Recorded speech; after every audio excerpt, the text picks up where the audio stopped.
काल तुमच्या कुठेतरी टीव्हीवर काल बातमी बघितली की संजय राजाराम राऊतच्या घरच्या कोणीतरी रेकी केली।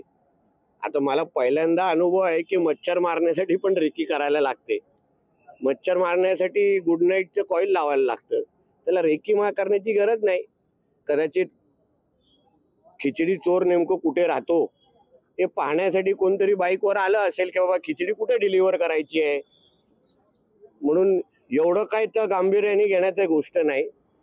मच्छराला मारण्यासाठी कोण कधी रेकी करत नाही आणि संजय राजाराम राऊतचं महाराष्ट्र आणि देशाच्या राजकारणामध्ये एवढं काही महत्व नाही की त्याला कोणतरी मारण्यासाठी रेकी बिकी करेल।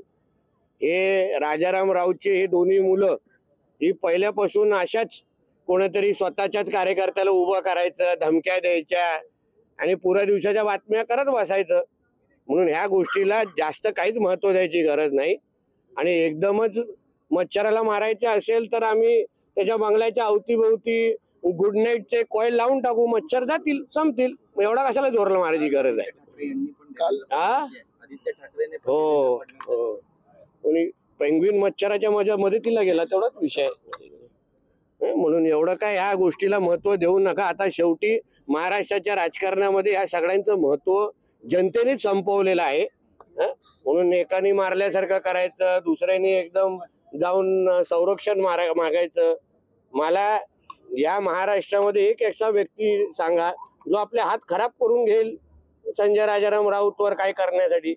आणि ह्याच्या अगोदर पण तुम्हाला आठवत असेल अशी एक घटना झालेली, पोलिसांच्या चौकशीमध्ये नंतर असं कळलं हा त्यांचाच कार्यकर्ता होता, म्हणून बोलतोय कोणतरी चोरी केलेली खिचडी डिलिव्हर करण्यासाठी आले असतील, म्हणून ऍड्रेस शोधत असेल की खिचडी चोर कुठे राहतो, तेवढाच विषय आहे, जास्त महत्व देऊ नका त्या गोष्टीला। काल कारागृह सुधारणा विधेयकासंदर्भात चर्चा करताना आदित्य ठाकरे म्हणत होते की राजकीय आर्थिक फसवणूक केलेले आंदोलक असतात त्यांसाठी वेगवेगळी व्यवस्था जेलमध्ये करण्याची गरज आहे। एकच नाही तर एआय आणि सीसीटीव्ही सुद्धा यंत्रणा वापरली पाहिजे, कारण का एआय आणि सीसीटीव्ही फुटेज असतं तर खूप सामूहिक बलात्कार करणारे आरोपी आता आतमध्ये असते, पण त्यांनी हे असं उदाहरणं स्वतःपासून सुरू करायची। स्वतः सत्तेमध्ये असताना सीसीटीव्ही डिलीट करण्यासाठी, आपले स्वतःचे कारनामे वाचवण्यासाठी सीसीटीव्ही डिलीट करायची आणि सभागृहामध्ये मोठं एआय आणि सीसीटीव्हीची मागणी करायची। पहिलं स्वतःचे जे काही कारनामे 8 जूनला केलेले आहेत त्याचे सीसीटीव्ही फुटेज ज्या दिवशी बाहेर येतील ना तेव्हा एआयची पण गरज भासणार नाही।